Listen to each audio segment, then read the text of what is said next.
Welcome to The Christian Atheist, where faith and reason fuse in the incarnation. Episode number 107, JEDP, the Mount Ebal Defixio, and C.S. Lewis, Part 2. In episode number 52 of The Christian Atheist, where we first commented on the discovery of the Mount Ebal curse tablet, I quoted Dr. Scott Stripling, the archaeologist whose team discovered it, as saying in the announcement, quote, "One can no longer argue with a straight face that the biblical text was not written until the Persian period or the Hellenistic period, as many higher critics have done, when here we do clearly have the ability to write the entire text at a much, much earlier date." I responded to Dr. Stripling's claim with this statement. Quote, "My bet is that Stripling is wrong on this point, that the higher critics will indeed, and with a straight face, argue precisely what they have always argued, no matter how decisively this tablet proves to be what they claim it to be." And this is how I ended our first installment in this series on the curse tablet. This find, all by itself, throws a wrench into the works of the JEDP theory. Talk about a gauntlet being thrown down. The predictable responses will follow. Ignore, ignore, ignore. Deny, deny, deny, until you can no longer do it. The dust most definitely has not settled, nor will I predict an outcome, but I can't wait to see where it goes. I urged caution in response to this discovery from the very first, as I don't want Christians making fools of themselves. But I also understand that making a fool of oneself is not limited to the Christian response. In this week's edition of The Christian Atheist, I would like to make the case that at least some of the opposition to this discovery is exactly that. In an interview by Sean McDowell of Biola University, following the release of the peer-reviewed scholarly article, Scott Stripling said, quote, "Obviously, I am presupposing that the biblical text gives us a reliable historical record." End quote. His cards are thus on the table, and his thinking and actions are explicitly and self-consciously influenced by his presuppositions. He believes the Bible to be historically accurate, and acts accordingly. This is the nature of faith. I have argued here on The Christian Atheist that no one is devoid of presuppositional faith positions, but that one of the strengths of theism in general, and creedal Christianity in particular, is the self-conscious acknowledgement of our faith as faith, and that at least one of the characteristic weaknesses of what I've come to refer to as the spirit of atheism, or the spirit of denial, or the spirit of Cain, is the denial of faith as faith.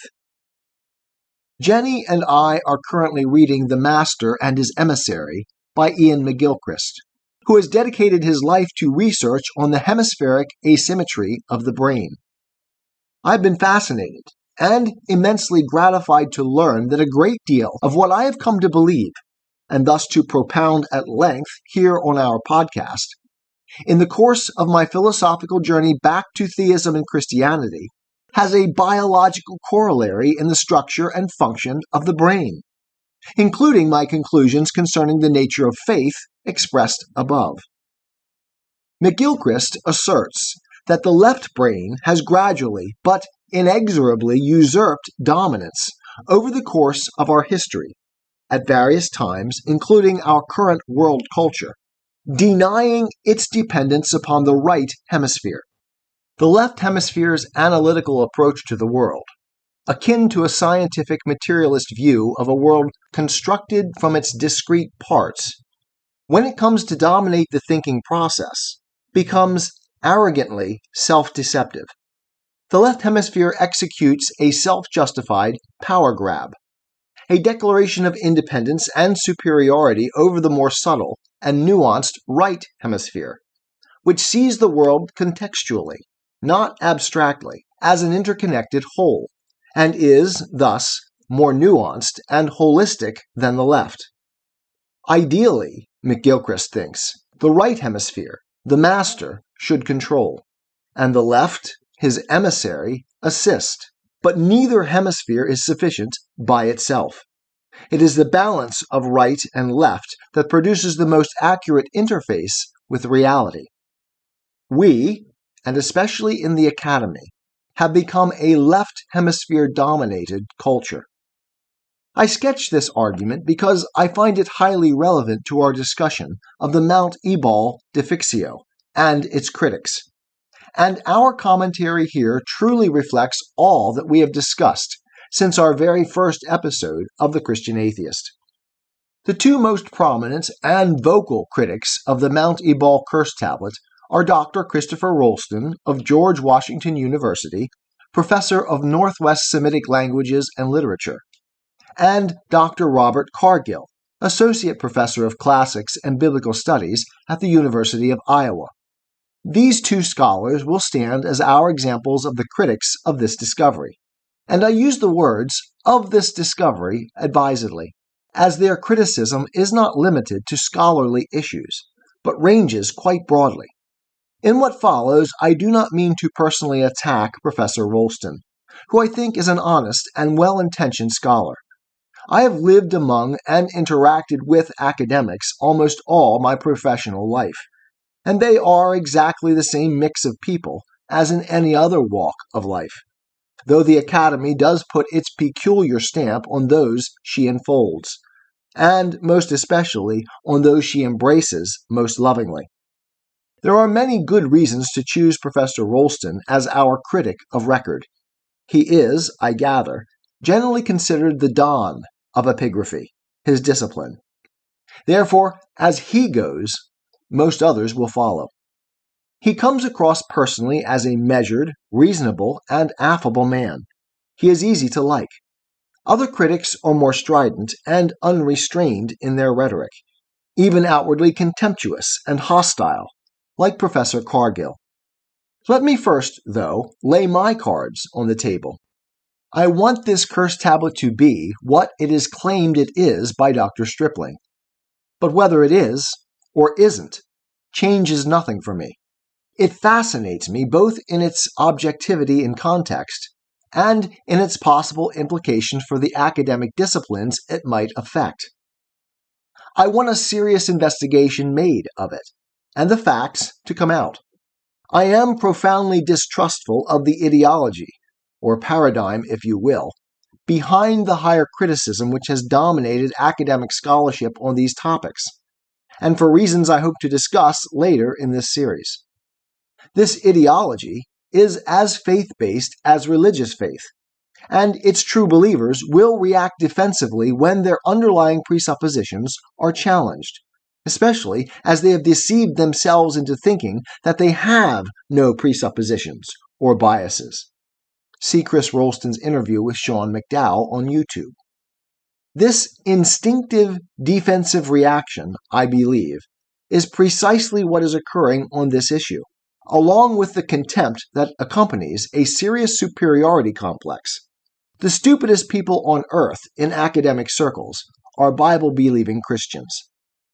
Make no mistake, there is a dedicated and concerted attempt to discredit and shut down the serious investigation of this artifact that makes no sense unless you factor in some sort of defensive animus on the part of the critics, or at least of these leading critics, who set the tone and trajectory for the majority.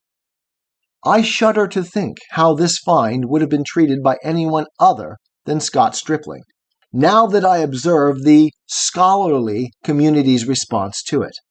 Perhaps, as the example of Heinrich Schliemann teaches us, it is only a true believer that has the insight and motivation to see what is in front of them, or to search for it.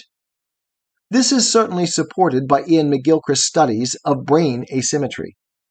Sometimes the experts are blinded rather than assisted by their expertise.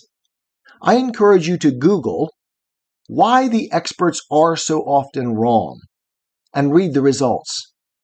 Please stop listening and do so now. It is also true that faith can distort what we see, or cause us to ignore important and valuable information. We all do this. It is a human, and not a specifically academic, failing. Reverse the scenario, and have a secular archaeologist discover proof that the Hebrews were never in Egypt. All stops would be out by conservative religious scholars to discredit or reinterpret the facts of that discovery.